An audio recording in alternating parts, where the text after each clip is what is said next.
옆 사람과 인사할까요? 오늘 하나님이 당신에게 큰 은혜 주십니다.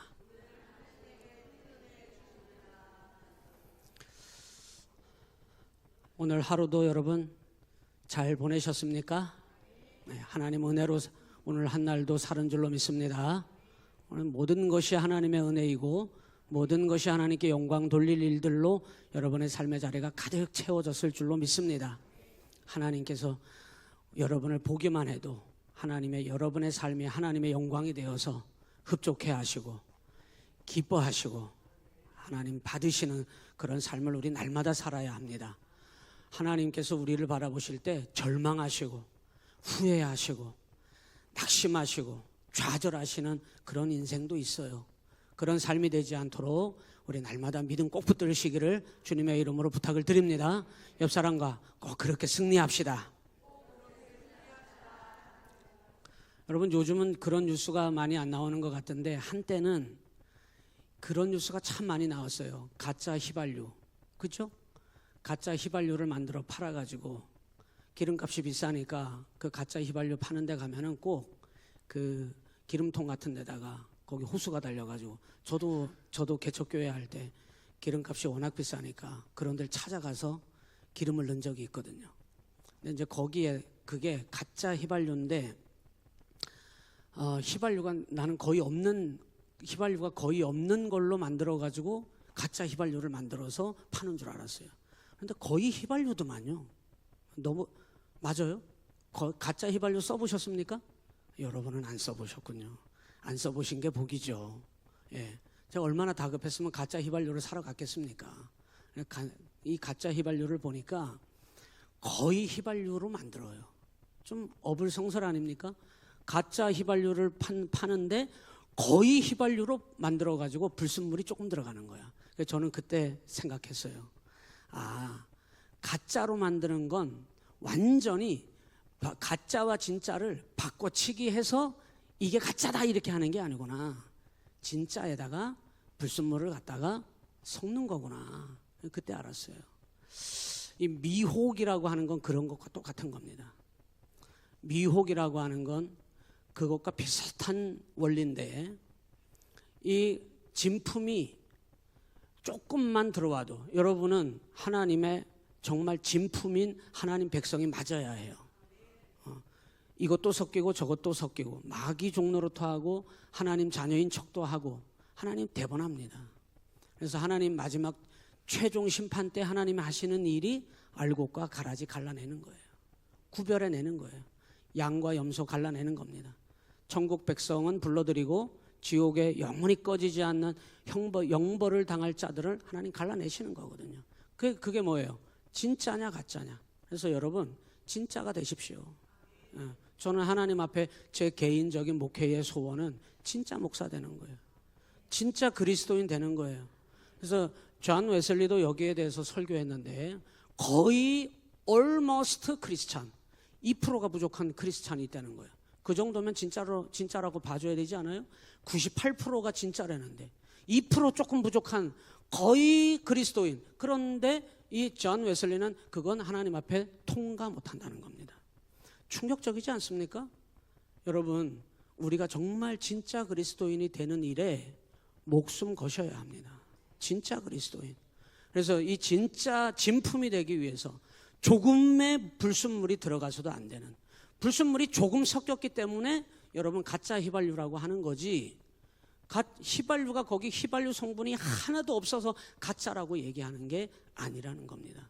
미혹이라고 하는 건 그런 뜻이에요. 불순물을 뒤섞어가지고 누가 봐도, 여러분 옆 사람을 봐도, 여러분 자신을 봐도 물어봐요. 하나님 백성 맞아요? 아멘 하셔야지. 예? 여러분이 하나님 백성 아니면 어쩌려 그래요? 도대체 어찌 감당하시렵니까? 우리가 하나님 백성 아니라고 한다면 말입니다. 여러분 자신에게, 여러분이 교회에 이렇게 와서 앉아 계신 이유는, 예배를 드리는 이유는 여러분이 진짜라고 믿고 내 믿음이 정말 하나님 앞에 내가 하나님 백성이기 때문에 우리는 이 자리를 지키고 믿음을 지키고 기도의 시간을 지키고 말씀을 지키고 은혜를 사모하고 하나님 영광을 돌리기 위하여 온 힘을 다하고, 이게 여러분 진품인 거예요. 진품. 하나님의 백성이 여러분이 분명하고 믿음의 사람이 분명한 정체성이 흔들리지 말아야 해요. 미혹이 뭐냐? 여러분이 분명히 하나님 백성인데 네 주제에 무슨 하나님 백성이야. 자꾸 2%의 불안과 2%의 절망과 2%의 낙심과 2%의 정체성을 여러분 의심하게 만들어서 흔드는 일을 마귀가 하는 겁니다. 미혹이에요, 미혹. 미혹은 다른 게 아닙니다, 여러분. 여러분이 잘 가고 있는데 여러분의 방향을 확 뒤바꿔 버리려고 하는 거예요. 여러분이 마음을 잘 먹었는데 그 마음 가운데 여러분이 마음 먹었던 그 부분을 흔들리게 만들어 버리는 게 미혹이에요. 이 고린도 교회는 미혹당했던 교회입니다. 이 고린도 후서를 기록했을 때 그 미혹당했던 교회가 정신 차려서 조금씩 회복되어졌기 때문에 이 이야기를 할 수가 있었던 거예요. 미혹당할 때 마귀는, 이 미혹의 주체는 여러분 여러 가지 형태로, 여러 가지 방법으로, 여러 가지 수단으로 우리를 미혹하는 것 같지만 다 다른 정체가 아니라 그 미혹의 주체는 마귀입니다. 마귀. 거짓말의 명수, 거짓말의 앞잡이, 속이는 자, 이 마귀가 미혹의 주체예요. 그 뒤에는 항상 마귀가 떡하니 버티고 서서 우리가 이 미혹에 조금씩 허물어지도록, 무너지도록 그 주체는 뒤에 마귀가 서 있는 거예요. 여러분 지난 시간에 여러분 기억나십니까? 이 고린도후서 10장에서 우리가 하나님께 속한 자인가 하나님께 속하지 않은 자인가를 분명히 하자 그랬어요. 여러분께 물어보나 마나 입만 아프지. 여러분은 하나님께 속한 분이 맞습니까? 하나님 편의 선자로 하나님께 속한 자가 맞아야 해요. 그런데 고린도 교회가 미혹당했을 때 이 미혹으로 마귀가 쓰는 가장 많은 방법은 이제 기도해도 아무 소용없어. 회의라 그랬어요. 회의. 지난 시간에 제가 말씀드렸는데요. 기도하면서도 이게 소용이 있나? 미혹당하는 자는 그래서 결국은 그 생각을 한 번, 두 번 하다가 나중에는 미혹당해요. 미혹에 넘어갔어요. 그러면은 기도해도 아무런 소용이 없어 라고 결론을 짓고 회의에 빠집니다. 기도 안 합니다.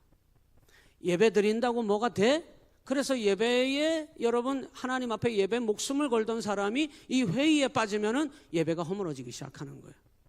두 번째로 여러분 이 미혹하는 사단의 방법은 뭐냐면은 여러분 가운데 두려움을 갖게 하는 겁니다. 두려움, 겁을 집어먹게 만드는 거예요.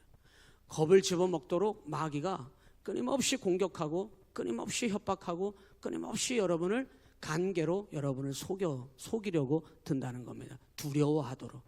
두려워하면 무슨 일이 벌어지느냐? 한번 따라서 합니다. 저만 말하면 불공평하니까 여러분도 한번 따라서 해보세요. 보이지 않게 됩니다. 잘 보이던 것도 두려움이 찾아오면은 안 보이기 시작하는 거예요. 그런 경험 있으실 거예요.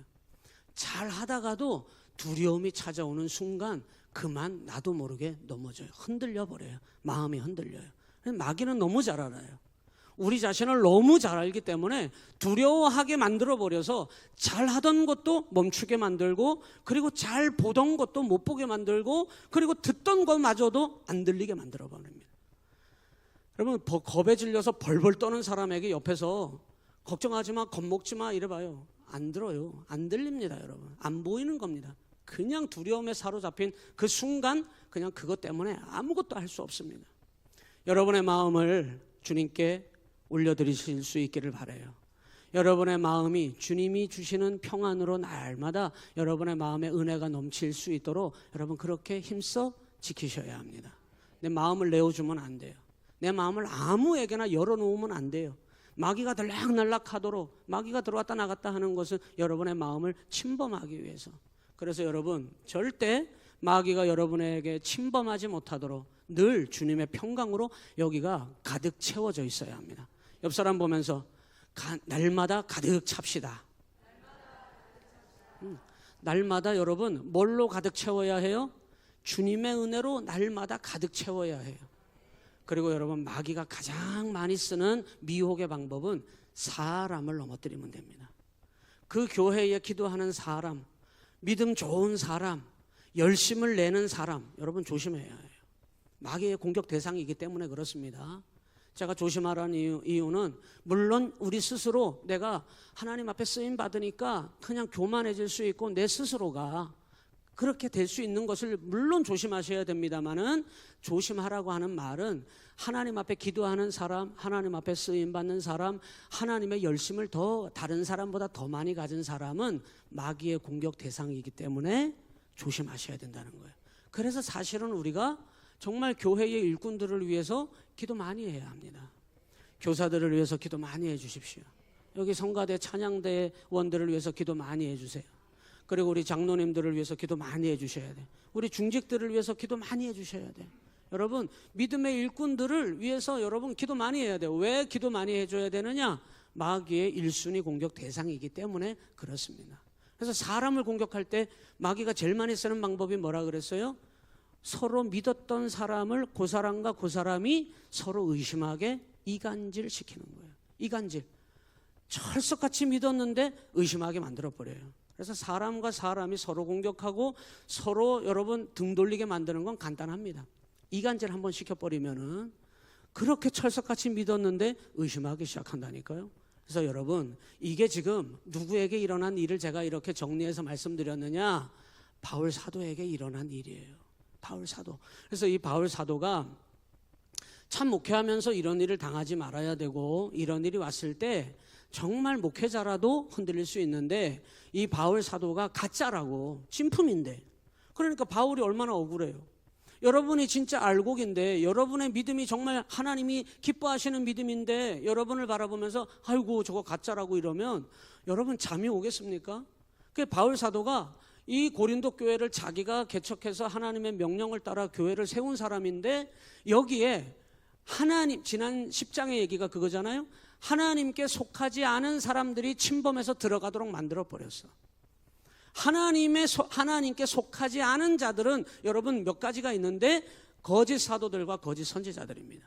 그래서 말세의 시대에 교회를 미혹해하리라고 했던 그 미혹해하는 주범들이 누구냐? 사탄이 어떤 방식으로 쓰느냐? 거짓 사도들, 거짓 목사들, 거짓 교인들을 동원하는 거예요. 거짓 선지자들을 동원하는 거예요. 그래서 요한계시록에 보면은 하나님이 이 땅에 오셔서 물론 성도가 정말 알곡인지 가라진지도 가려내는 게 우선이지만 1순위로 가장 먼저 하나님이 심판하셔서 청소하는 대상이 있는데, 하나님의 말씀을 사칭하고 하나님이 아닌 것들을 하나님 것처럼 만들어서 성도들을 미혹했던 거짓 사도들과 거짓 선지자들이 1순위로 심판의 대상이 됩니다. 그들 먼저 하나님이 쓸어버리셔요. 그리고 믿었던 알곡이라고 생각했던 우리를 하나님이 심판하십니다. 여러분, 이 거짓 선지자들 하나님께 속하지 않은 자들이거든요. 이들이 아무리 여러분께 달콤한 말로 여러분을 좋은 것으로 여러분에게 접근한다 하더라도 여러분, 그들은 거짓입니다. 진짜가 아닙니다. 가짜입니다. 그들이 하나님께 속하지 않았기 때문에, 하나님께 속하지 않은 자들로 그들이 고린도 교회에 들어갈 수 있었던 것은, 그들이 침범할 수 있었던 것은 여러분 누구 잘못일까요? 그들의 전략도 대단하죠. 마귀의 전략도 대단한 거 인정합니다. 그런데 여러분, 고린도 교회 성도들이 여러분 가장 1번으로 책임이 있는 사람들이에요. 왜? 오늘 바울 사도가 그랬어요. 잘도 용납하더라 이렇게 얘기하잖아요.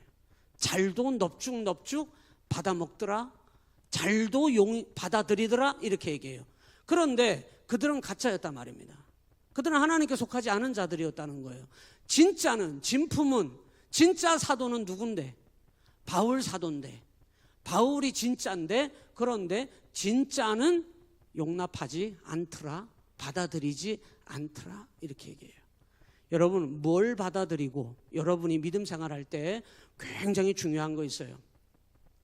저나 여러분이나, 할렐루야, 저 좀 봐요. 저나 여러분이나 달라요? 똑같아요. 연약하고 어려움 오면 실망하고 좌절하고 낙심하고 그만둘까? 포기하고 싶고, 속상한 일 오면 막 속상해 죽겠어. 그냥 막 속이 상해서 못 견디겠어요. 아직도 사람이 안 됐나 봐 내가. 그냥 막 똑같아. 여러분하고 다르지 않아. 똑같아요. 그런데 어떤 사람은 따르세요. 능력 있게, 아름답게, 귀하게. 여러분 일이 아니라서 그러신가요? 복되게. 그렇게 쓰임 받는 사람들이 있는데 어떤 사람들은 반대로 걸어가는 사람이 있어. 하나님께 쓰임 받지 못하고 반대로 사는 사람이 있어. 문의는 교인이고 문의는 성도인데 세상에 너무 푹 빠져서 세상을 너무 사랑하면서 육신의 안목, 이생의 자랑, 이 세상 것에 완전히 사로잡혀서 살아가는 사람들이 있어요. 왜 다를까? 여러분이나 저나 연약하면 똑같아요. 부족하면 똑같아요. 근데 어떤 사람은 능력 있게, 아름답게, 귀하게, 복되게. 저는 우리 온양시원교회가 그랬으면 좋겠어요. 아름답게, 귀하게, 복되게 하나님 앞에 정말 귀하게 쓰임 받았으면 좋겠어요. 그런 교회가 있고 그런 교회가 없어요. 그렇게 되지 못하는 교회가 있어요. 그런데 왜 그렇게 달라질까? 뭘 어떻게 내가 받아들이느냐에 따라 달라지는 거예요. 아무거나 미혹당하는 줄도 모르고 아무거나 덥석 받아들이는 순간 고린도 교회 짱납니다. 이 짱나는 거예요. 완전히 무너져 버리는 거예요. 여러분 요즘 휴대폰 하나 들고 다니면 여기 다 있죠? 휴대폰 속에 다 있잖아. 요즘 뭐 결제도 이걸로 해. 띡 하면 딱 끝나. 그냥 여기서 그냥 내가 원하는 거 유튜브나 뭐 저기 인터넷 연결만 되면은 들어가기만 하면 여러분 원하는 거 다 보잖아요. 네? 그게 좋은 것도 있지만 심각한 위기를 초래하는 경우도 엄청 많아요. 특히 믿음의 영적인 삶에 성도들이 모르고 유튜브에서 나오는 그냥 유명한 거, 뭐 내가 아는 목사님, 또 내가 좋아하는 유의 어떤 내용들, 그 유튜브 때문에 인생 망가지고 영적으로 허물어지는지도 모르고 거기 들어가 사는 사람들이 부직 있습니다. 어른들만 그런지 압니까? 아이들도 그래요. 아이들도 완전히 이 휴대폰 세상 속으로 잘못 들어갔을 때 나중에 돌이킬 수 없는 길을 걸어 들어가서 거기에서 여러분 정말 엄청난 대가를 치러야만 회복시킬 수 있을 정도로 그런 심각한 상황이 얼마나 많은지 몰라요. 왜? 그게 왜 위험해요? 받아들여도 되는 게 있고 받아들이면 절대, 열어줘서는 절대 안 되는 게 있는 거예요. 잘못 받아들이게 하는 순간 다 미혹당합니다. 완전 미혹당합니다. 영적인 삶은 그게 너무 중요한 겁니다. 너무 철저한 거예요. 그래서 이 바울 사도가 다른 이도 아닌, 바울 사도 자기가 진품이고 자기가 진짜 사도인데 고린도 교회를 세우는 것을 개척해서 이 고린도 교회 성도들하고 같이 신앙생활 한 걸 자기들이 눈으로도 보고 고린도 교인들 얘기하는 거, 여러분 얘기하는 거 아니에요. 그 고린도 교회 그 어리석은 것들이 같이 개척하고 같이 교회를 세우고, 저도 개척교회를 몇 개 했거든요. 개척교회 하려면요 진짜 여러분 목숨 내놔야 해요. 저는 그게 진짜 그렇게 목숨을 내놔야 할 만큼 해야 되는 일인 줄 모르고 그냥 개척을 했는데요, 정말 개척교회 해봤습니다마는 개척교회를 하잖아요. 그러면 하나님께서 그 개척교회에 보내주신 그 사람은 아무나 보내주는 게 아니에요. 목사하고 혼연일체가 될 사람을 하나님이 보내주셔요. 집사람하고 둘이 시작했어요. 그런데 개척 멤버를 보내주신다니까요. 저 부산에서 이 사업하던 양반인데 부부인데 다 쫄딱망하다가 고속도로를 타고 올라오는데 어디로 갈 방향도 정하지 못하고 그냥 경부고속도로 타고 올라오다가 금산 IC로 해가지고 딱 들어왔는데 우리가 금산에서 개척하고 있었거든요. 우리 교회에 들어왔다요. 우리 교회에 왔는데 교회를 찾으러 왔다는데 나를 알지도 못하고 자기를 어디로 갈 바를 알지도 못했는데 자기들이 운전대를 금산 IC로 들어와가지고 주일이 됐는데 우리 교회, 그것도 개척교회, 짜장면 가게 하던 데를 이렇게 리모델링을 제가 직접 해가지고 개조를 해놓은데 그 형편없어요. 문 열고 들어오면은 이게 교회인가? 형편없는 곳이야. 그런데 하나님이 그 사람들을 보냈는데 김밥 장사하는 사람들인데 금산에 와서 김밥 장사를 하기 시작하고 이 사람들에게 하나님 복을 줘가지고 이분들이 교회 재정을 감당하게 하고 이 사람들이 목사와 혼연일체가 돼가지고 주님의 교회를 세우게 하는데, 여러분 개척교회는 하나님이 목사와 혼연일체가 되고 교회를 위해서 순종할 사람을 하나님이 딱 찍어서 딱 보내주시더라니까. 그러니 여러분 바울이 이 고린도 교회를 개척할 때 그 개척 멤버들하고 그 교인들하고의 관계는 의심할 여지가 없는 거예요. 그런 교회의 교인들인데 당신 가짜였다며 이렇게 나오니까, 그래서 나중에는 결과가 뒤집어졌어. 영적으로 하나님이나 바울이 뒤집어진 게 아니고 이 알곡이 되어야 할 이 고린도 교회 성도들이 뒤집어진 거예요. 잘못되어 버렸는데 1절에 이렇게 얘기하잖아요. 그래서 바울 사도의 심정이 여기 1절, 2절에 이렇게 담겨 있는 거예요. 한번 보세요. 원하건대 청하건대 이 말을 2번이나 해요. 이 말은 여러분을 바라보면서 여러분이 목사를 안 믿어주니까 제발 원하건대 청하건대 하면서 여러분이 제발 진심을 좀 알아줬으면, 여러분 신뢰가 무너지니까 그렇게 되는 거거든요. 신뢰가 무너지니까. 부부도 마찬가지고 부모 자식도 마찬가지예요. 이웃도 마찬가지입니다. 원하건대 청하건대 제발 싹싹 빌면서 내 진심 좀 알아줘, 이렇게 해야 된다면 여러분 거기서 무슨 역사가 나타나겠습니까? 그래서 11장 1절에 이렇게 나와요. 원하건대, 보세요. 그런 마음으로 한번 1절을 보세요. 시작. 원하건대 너희는 나의, 여기다가 바울 사도가 이런 단어를 써서 나 좀 이해해 주면 안 되겠니? 이런 뜻이에요. 나의 좀 어리석은 것을 용납하라. 여러분, 목사가 완벽할 수는 없죠. 그런데 좀 부족한 게 보이죠. 좀이 아니라 많이 보일걸요. 그런데 이 바울 사도는 실질적으로 언변이 별로 안 좋았나 봐. 그리고 바울 사도는 예수님을 너무 닮아가서 그런지 외모도 별로 현찮게 생겼나 봐. 그런데다가 바울 사도는요, 오늘 본문에 보니까 이 고린도 성도들을 얼마나 지극정성으로 섬겼는지 여러분 보세요. 리더십, 카리스마, 그거 성도들이 얼마나 여러분 그런 거 좋아하는 사람은 그런 거 찾아다녀요. 우리 성도들 중에도 카리스마를 원하는 분들이 좀 계신 것 같은데 어떻게 한번 제가 카리스마를 한번 보여드려?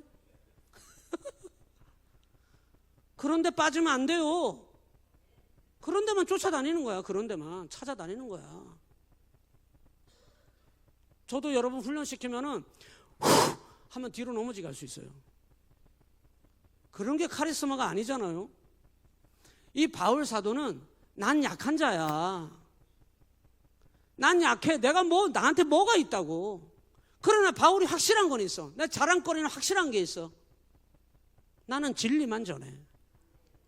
예수 그리스도가 복음이고 예수 그리스도가 진리인 것, 이것에 대하여 그가 어떻게 해서든지 고린도 교회 성도들이 교회가 교회다워지도록 하기 위해서 자기 자신은 바닥까지 낮출지언정 성도들은 높여줬다 이 말이에요. 그런데 이것들이, 이 거짓 사도들이, 가짜들이 들어와가지고 카리스마를 막 보여주고 자기들이 가진 것을 막 자랑하고 그냥 바울을 막 깔아뭉개면서 이 바울은 가짜라고 하면서 자기들이 가진 어떤 그런 막 스펙을 막 자랑하고 막 높이면서 육신적인 걸 막 나타내니까 이 고린도 성도들이 눈이 돌아가기 시작하는 거예요. 그 얘기 뒤에 바울이 지금 한 거를 제가 한 겁니다. 그러니까 바울은 받아들여주지 않으면서 바울이 자기들한테 자기들을 높여주고 섬겨주고 얼마나 그렇게 했는지 여기 나와요. 이게 사실은 참 사도입니다. 이게 참 예수님의 제자죠. 여러분 우리가 다른 사람한테 큰 소리 칠 일이 뭐가 있겠습니까? 다른 사람한테 큰 소리 치는 사람 뻔합니다. 가짜요, 가짜. 큰 소리 치면 안 돼요. 다른 사람한테 이래라 저래라. 여러분 한국 교회도 그런 목사들 많아요.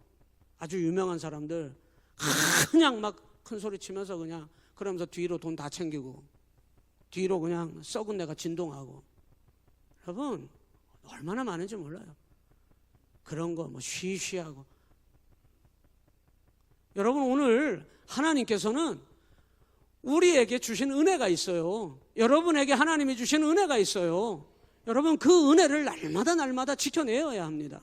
그러니까 여러분 이 바울 사도가 이렇게 얘기해요.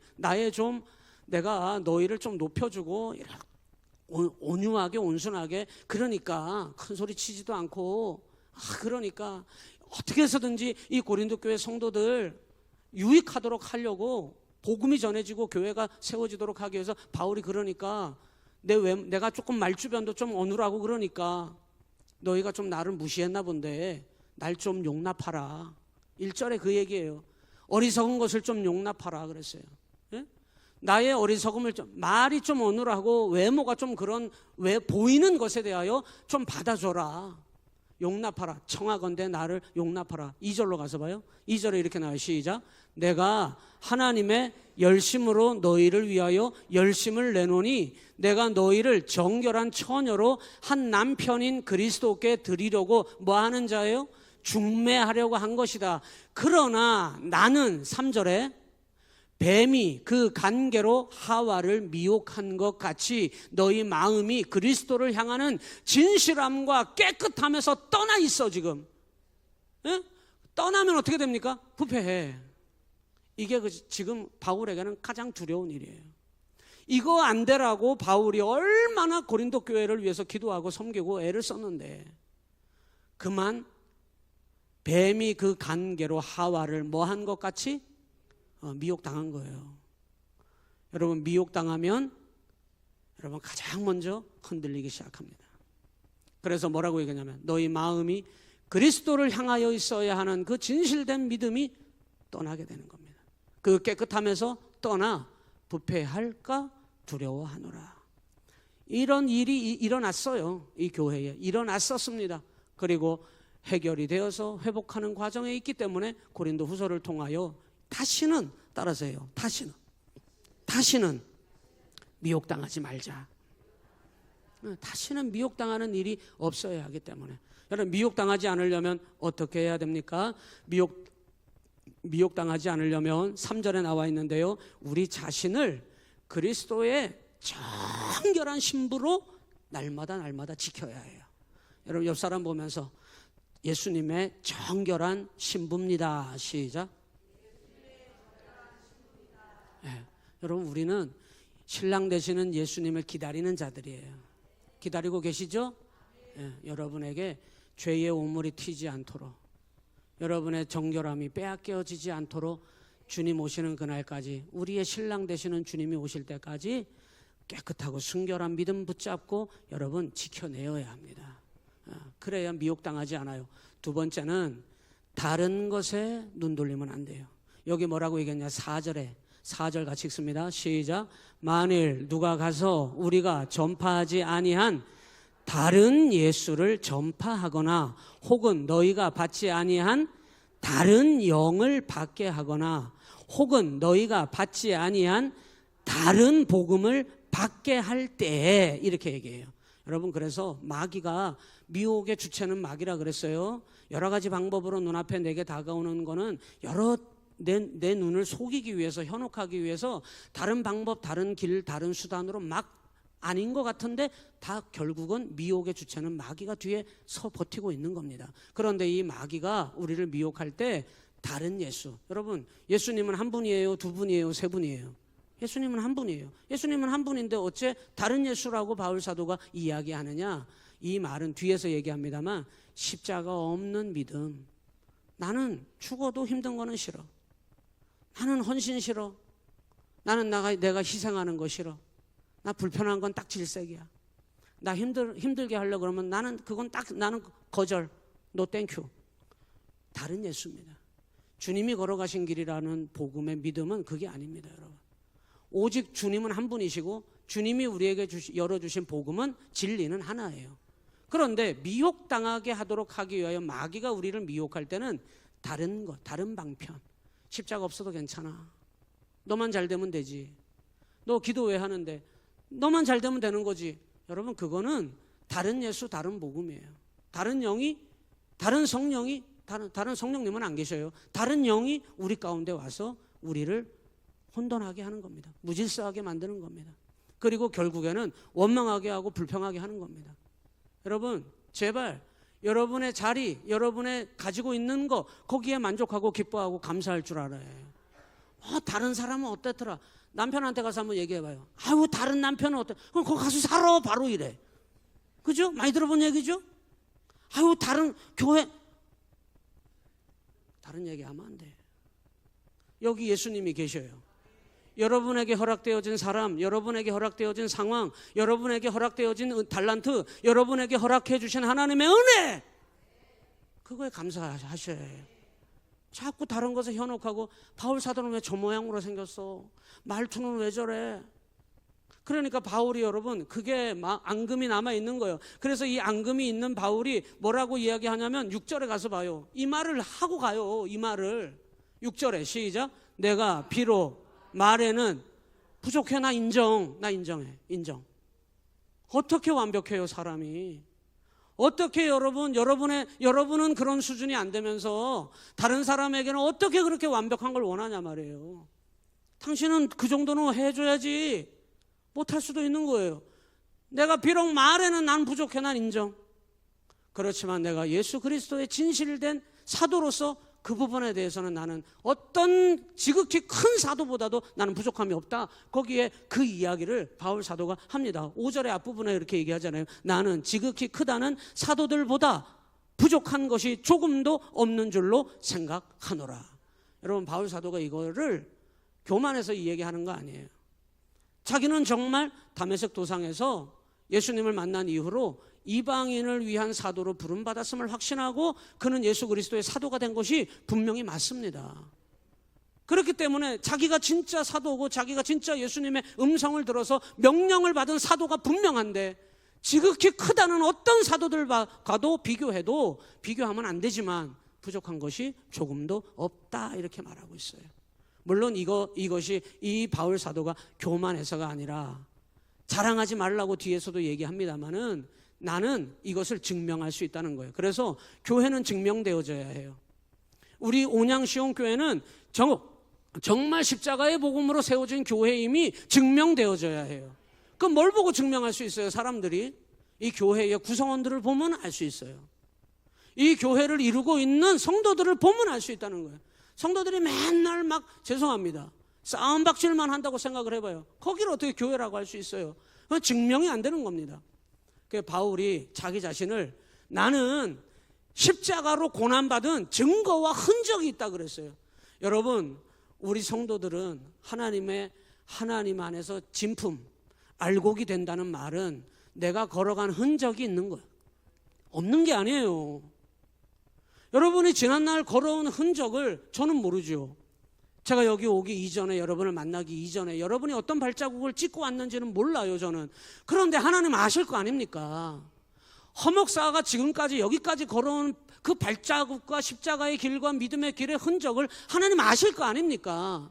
바울 사도가 어떤 길을 어떻게 걸어왔는지에 대하여 그 흔적이 남아있더라 이 말입니다. 없는 게 아니에요. 지금만 내가 반짝 주님만을 눈가림하고 아웅하면 끝난다고 생각하면 안 되는 거예요. 그러니까 미혹당하는 겁니다. 지금 눈에 보이는 거 자기들을 미혹할 수밖에 없도록 틈을 내어준 하나님께 속하지 않은 그들의 말에 귀 기울여 준 거예요. 바울 사도의 말에는 귀 기울이지 않았지만 이 하나님께 속하지 않은 자기들을 미혹했던 그 사람들의 그 말이 더 크게 들렸던 거예요. 그래서 그들을 잘도 용인하였구나, 잘도 받아들였구나, 다른 복음, 다른 예수, 다른 영을 잘도 용인하더라. 그들은 그냥 마음으로 활짝 열고 다 받아들여 준 거예요. 그래서 여러분 이들에게 마귀가 그들을 미혹하는 일이 그래서 벌어지는 겁니다.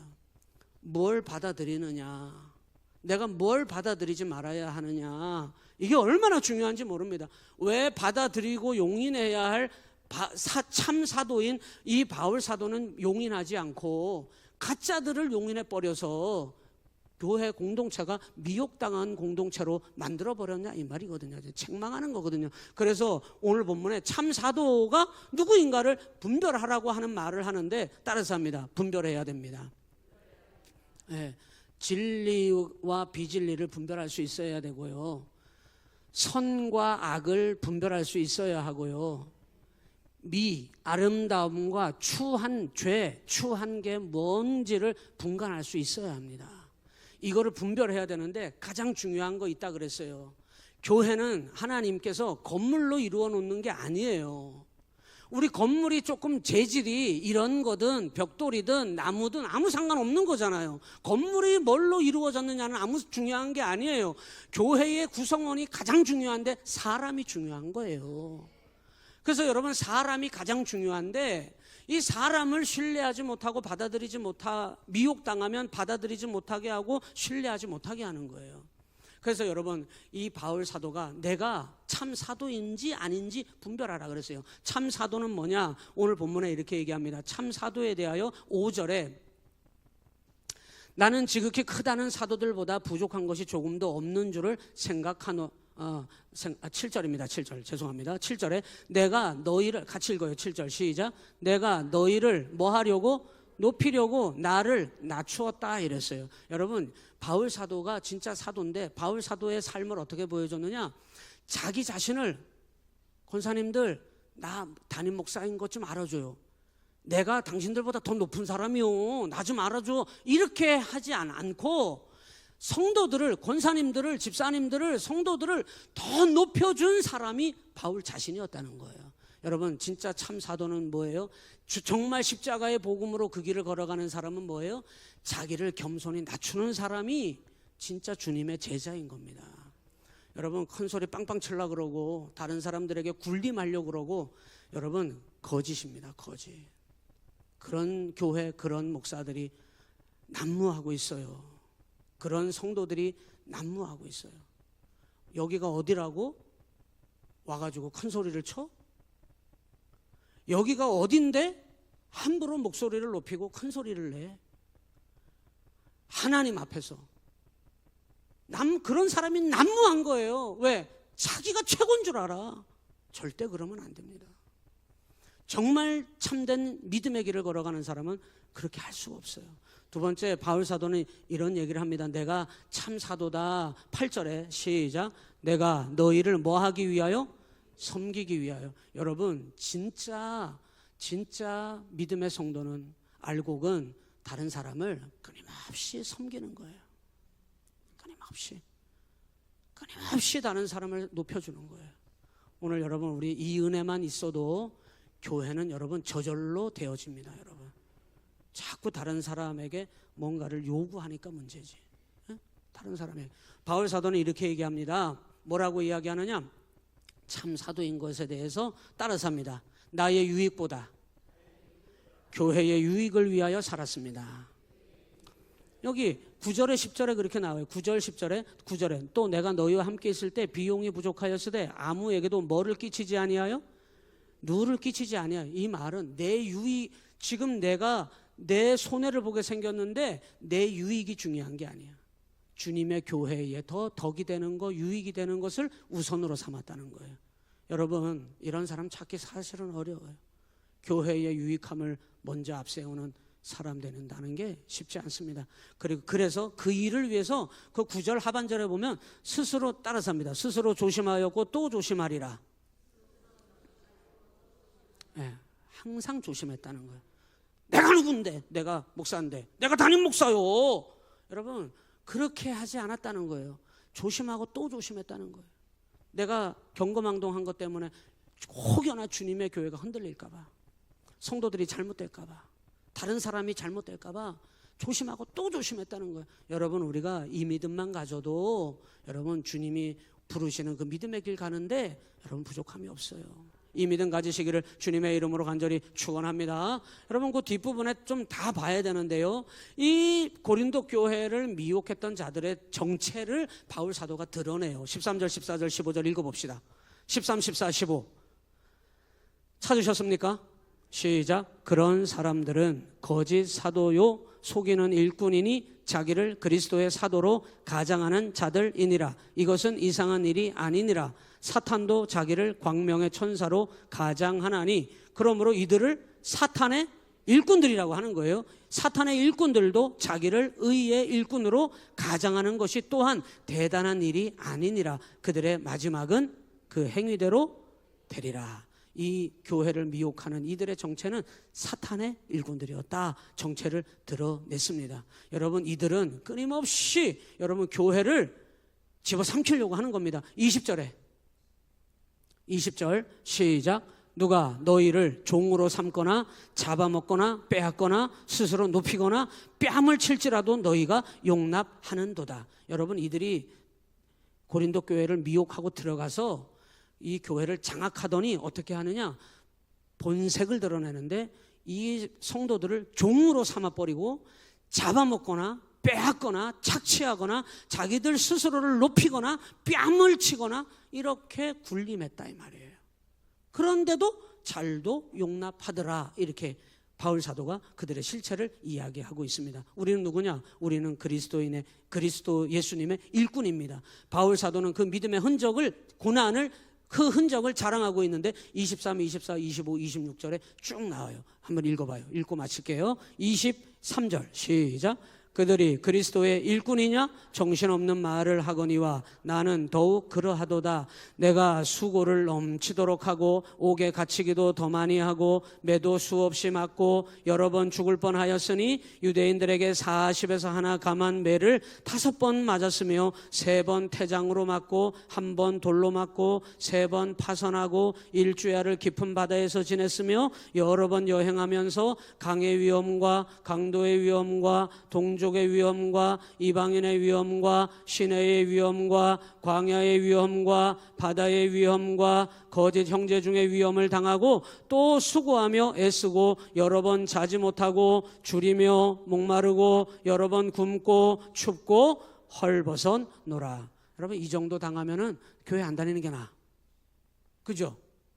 이 정도 당하면은 반드시 그렇게 얘기할 거예요. 내가 교회를 잘못 다녔네.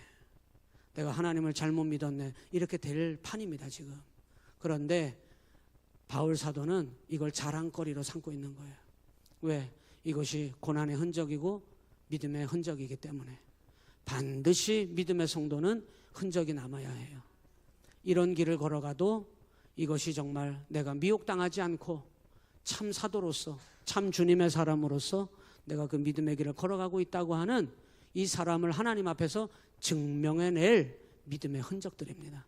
저는 우리 성도들 오늘 금요기도에 오신 여러분 모두가 다 뒤를 돌아보기만 해도 여러분이 걸어온 흔적이 남아있는데 믿음의 흔적들로 가득하시기를 바랍니다. 미혹당하잖아요. 여러분이 갈팡질팡 여러분이 혼돈에 빠지고 낙심하고 원망하고 불평하고 하나님을 대적하고 여러분 그렇게 한 모든 것들이 여러분의 뒤에 그것이 흔적이 될 것입니다. 하나님 안에서 내가 믿음의 사람으로 미혹당하지 않아 하나님 앞에 설 그런 믿음의 흔적들을 남기며 여러분이 걸어갈 수 있는 우리 온양시온교회 모든 성도들이 되시기를 주님의 이름으로 간절히 축원합니다.